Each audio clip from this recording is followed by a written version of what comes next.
Assalamualaikum warahmatullahi wabarakatuh. Halo kawan-kawan. Oke, kali ini kita akan bahas lagi nih menuju Pilpres 2024 sebab ada yang menarik kawan-kawan. Jadi Pak Anies Baswedan itu targetkan menang di Jawa Timur, Jawa Tengah dan DI Yogyakarta itu, Daerah Istimewa Yogyakarta. Bagaimana cara beliau menang di tiga daerah itu? Jelas itu sangat mengkhawatirkan buat para calon lawannya. Saya pikir seperti itu kawan-kawan.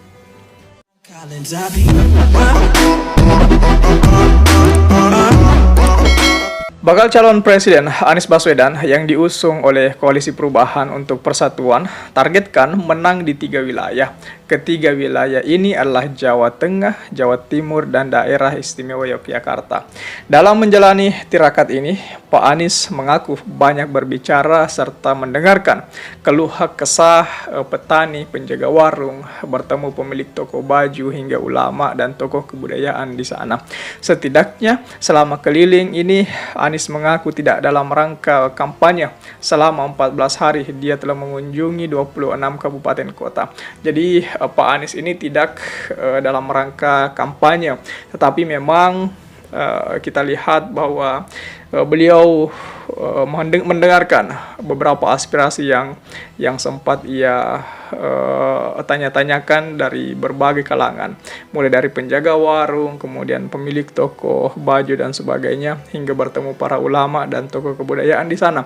Jelas aspirasi-aspirasi banyak yang datang, yang kemudian Pak Anies kumpulkan, kemudian cari solusi untuk semua itu, yang kemudian nantinya saya pikir semua aspirasi-aspirasi itu bakalan dibuat rangkuman dan dijadikan senjata Pak Anies buat menghadapi calon lawannya pada pentas debat kandidat nantinya. Saya pikir seperti itu. Saya lihat setiap kali debat kandidat, katakanlah misalnya dulu waktu Pilgub DKI, itu kan keren sekali bagaimana kemudian Pak Anies selalu menang telak di setiap sesi ketika melawan Ahok dan siapa waktu itu saya lupa. Setiap sesi Pak Anies selalu menang telak. Jadi saya pikir Pak Anies bakalan berbicara banyak ketika kemudian dipertaruhkan bersama Pak Ganjar dan Pak Prabowo gitu. Saya lihat juga bagaimana kemudian kesiapan Pak Anies untuk melaju ke sana itu, saya pikir kesiapannya cukup matang, karena memang saya lihat bagaimana kemudian Pak Anies mengambil start awal untuk mendengarkan aspirasi masyarakat. Bukan mengambil start awal kampanye, bukan, melainkan mengambil start awal untuk mengenal apa-apa saja problem di setiap daerah. Nah, inilah yang kemudian bisa menjadi senjata utama Pak Anies Baswedan dalam merengkuh tiket capres serta merengkuh suara-suara dalam pemilu 2024 nanti. Saya pikir seperti itu kawan-kawan. Coba kita lanjut lagi di sini. Total pertemuan dengan berbagai tokoh sejumlah 120 pertemuan, dan dari safarinya ini Pak Anies menyebut ada potensi untuk menang di tiga wilayah ini, dan potensi menangnya sangat besar. Jadi persentase kemenangannya itu luar biasa, telah dihitung-hitung oleh Pak Anies. Saya pikir timnya juga telah berhitung masalah itu, dan dengan adanya banyaknya respon positif dari berbagai kalangan, saya pikir Pak Anies bisa berbicara banyak. Nah, masalah elektabilitas ini yang keren sekali. Kemarin ada pertemuan bersama di gedungnya PKS. Pak Anies itu saya lihat bagaimana kemudian enjoy-nya. Dia bilang bahwa elektabilitas itu tidak perlu dikhawatirkan katanya. Nah, ini yang menarik ini. Pertama, dia ademkan di wilayah pendukungnya. Dia katakan tidak usah ragu, tidak usah khawatir masalah elektabilitas itu, masalah hasil survei itu, karena baginya katanya jika hasil survei terus-menerus di urutan ketiga lah, terus untuk apa dijegal itu kan, jangan sampai ada hasil survei yang lain yang memang aslinya yang lawannya pegang sehingga harus menjegal jalannya Pak Anies menuju Pilpres 2024. Ini yang kemarin yang diutarakan oleh Pak Anies di pertemuan pada Harlah PKS kemarin. Ini yang keren. Jadi selain menenangkan pendukungnya, di lain sisi dia juga menyerang. Hasil survei juga memberikan ancaman buat para calon lawannya. Saya pikir gertakan-gertakan halus seperti ini perlu diperbanyak supaya nuansa-nuansa menuju Pilpres 2024 makin terasa.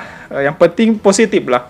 Tidak usah saling hujat, tidak usah saling menghina, tidak usah saling menyerang personal.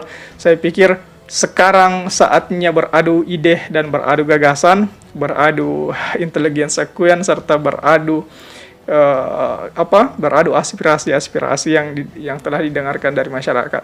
Inilah yang saatnya untuk menaikkan level kita sebagai warga negara Indonesia itu. Mari kita rubah mindset kawan-kawan, berhenti menghujat. Oke? Jadi kita lanjut lagi di sini. Total pertemuan dengan berbagai tokoh sejumlah 120 pertemuan. Dan dari safarinya ini, Pak Anies menyebut ada potensi untuk menang di 3 wilayah itu, yakni Jawa Tengah, Jawa Timur, serta daerah istimewa Yogyakarta. Dan peluangnya itu cukup besar katanya. Lanjut Pak Anies, dia bilang banyak orang yang menyebut bahwa ketiga lokasi ini merupakan lahan tandus bagi dirinya, tetapi menurut dia hal ini tidak benar. Menurut Pak Anies, 3 wilayah ini adalah tempat yang subur dan siap untuk ditanami. Ya, artinya seperti ini. Banyak kalangan yang mengatakan bahwa 3 daerah itu sangat sulit untuk mengambil suara di bagian itu, dan sangat sulit untuk meraup suara untuk memenangkan Pak Anies di daerah itu. Tetapi Pak Anies melihat hal itu dengan berbeda. Ya, mungkin Pak Anies sudah tahu ada banyak posko yang telah ada di posko pemenangan yang telah ada di Jawa Tengah. Pak Anies sudah tahu bagaimana kemudian para ulama Jawa Timur telah mendukungnya. Pak Anies sudah tahu daerah istimewa Yogyakarta tempatnya ya tumbuh. Saya pikir tempat-tempat itulah yang kelak bisa memenangkannya. Saya lihat Pak Anies, saya baca Pak Anies mengambil mindset seperti itu. Saya baca Pak Anies melihat telah berhitung bahwasanya 3 daerah ini bisa dia menangkan. Nah, inilah yang kemudian perlu calon lawan Pak Anies itu petakan. Apakah kemudian keyakinan dan apakah kemudian Pak Anies ini betul-betul telah memberikan keyakinan buat para pendukungnya, apakah mereka bisa menang di 3 daerah ini atau seperti apa. Saya pikir di wilayah Pak Prabowo misalnya, Pak Prabowo harus bergerak cepat, setidaknya mengambil PKB untuk segera mendeklarasikan dirinya dan mendeklarasikan bersama Caimin itu, supaya jelas, supaya ada alasan Pak Prabowo untuk kemudian keluar mencari ide, mencari gagasan, sekaligus menyerap aspirasi masyarakat itu. Saya pikir Pak Prabowo harus bertindak cepat, karena kalau Pak Anies dibiarkan seperti ini terus-menerus, ya bisa dikatakan bahwa ia akan mulus untuk Pilpres 2024. Begitu juga dengan Pak Ganjar. Pak Ganjar seharusnya mulai sekarang harus bergerak. Oh, tapi Pak Ganjar tidak bisa, karena kan masa kepemimpinannya di Jawa Tengah kan belum selesai itu. Jadi saya pikir Pak Ganjar belum bisa bicara banyak masalah penyerapan aspirasi masyarakat, masalah keluar untuk mengambil ide-ide, keluar untuk mendengarkan masyarakat. Saya pikir Pak Ganjar belum bisa untuk masuk menjangkau wilayah itu. Nah, kita lanjut lagi di sini. Tak hanya berbicara dengan masyarakat, Pak Anies juga telah banyak berbicara dan diskusi dengan anggota legislatif yang telah menang dan nyata memiliki kursi, sehingga tahu betul 3 provinsi ini adalah wilayah potensial. Nah, ini yang saya bilang tadi. Pak Anies itu sudah berhitung. Pak Anies itu sudah bertemu dengan beberapa orang yang memang telah pengalaman menang di daerah tersebut. Jika Pak Anies sudah bertemu dengan mereka, saya pikir strategi kemudian itu bisa dibicarakan. Strategi selanjutnya itu saya pikir sudah bisa dilihat. Nah, ini dari kemudian perhitungan-perhitungan Pak Anies, sehingga beliau berani mengatakan bahwa 3 daerah ini kemungkinan besar ia menangkan. Saya pikir dengan kalimat seperti itu, Pak Ganjar harus hati-hati. Pak Prabowo harus hati-hati. PDIP Gerindra itu harus juga ikut berhitung masalah itu. Ya. Dan saran saya buat PDIP, saya ke PDIP dulu ini.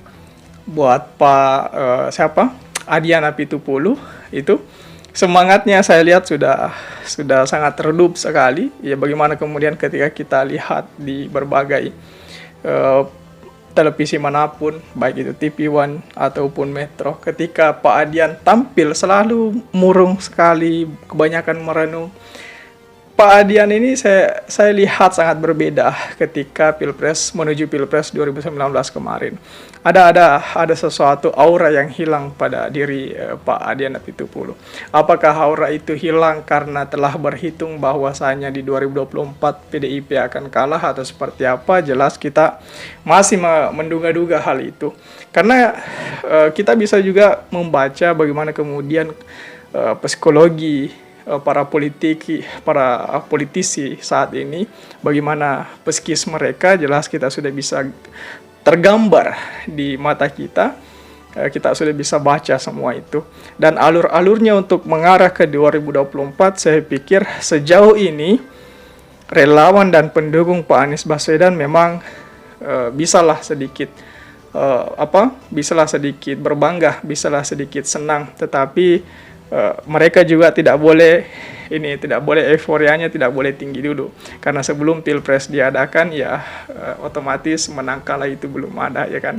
Jadi saya pikir sangat menarik lagi untuk kita nantikan ke depannya, dengan mengatakan bahwa Pak Anies bisa menang di Jawa Timur, Jawa Tengah, dan daerah istimewa Yogyakarta, itu bakalan menambah nuansa menuju pemilu 2024. Apakah betul Pak Anies akan menang di sana ataukah seperti apa? Teman-teman, menurut teman-teman gimana? Bisakah Pak Anies memenangkan 3 daerah ini? Coba tulis di kolom komentar. Share juga video ini supaya banyak yang berkomentar mengenai hal tadi. Oke? Jadi saya pikir itu saja dulu kawan-kawan. Terima kasih telah tiba di sini. Jangan lupa subscribe agar tidak ketinggalan pada video selanjutnya. Sekali lagi terima kasih dan wassalamualaikum warahmatullahi wabarakatuh.